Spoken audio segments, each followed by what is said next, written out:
Vous êtes sur infolive.tv, ici Gabriela Kerem pour un flash d'information.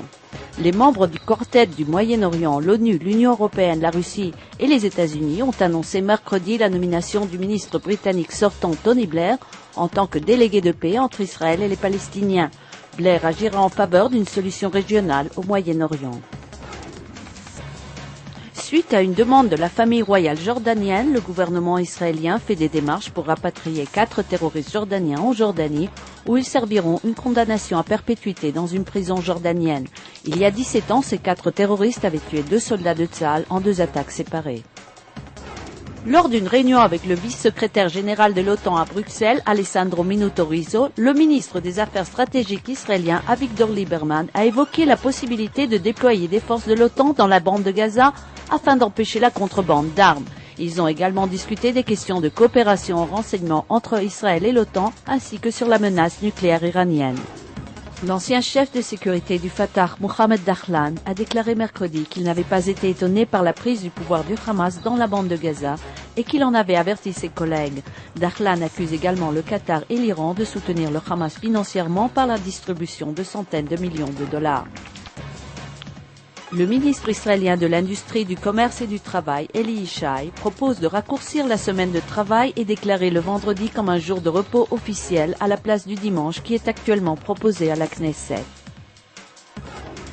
La liste de multimillionnaires et de milliardaires en Israël continue d'augmenter. Selon un rapport de Merrill Lynch pour 2006, parmi les personnes les plus riches en Israël se trouve la famille Wertheimer, Sherry Harrison, propriétaire de la banque Hapoalim, et le milliardaire Lev Levayev. Aujourd'hui, infolive.tv vous présente l'ancien Premier ministre Benjamin Netanyahu qui nous parle des menaces stratégiques qui menacent Israël. En plus, sur infolive.tv, rencontrez l'école de terrorisme ou l'académie militaire du Hamas.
Aujourd'hui, le monde entier parle d'Israël.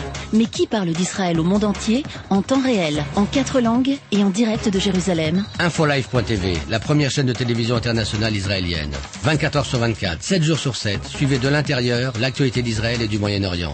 Des reportages, des interviews, un grand journal et des flash infos en images dès que l'actualité l'exige. Infolive.tv, votre regard direct et vrai sur l'actualité d'Israël. Retrouvez Infolive sur internet www.infolive.tv.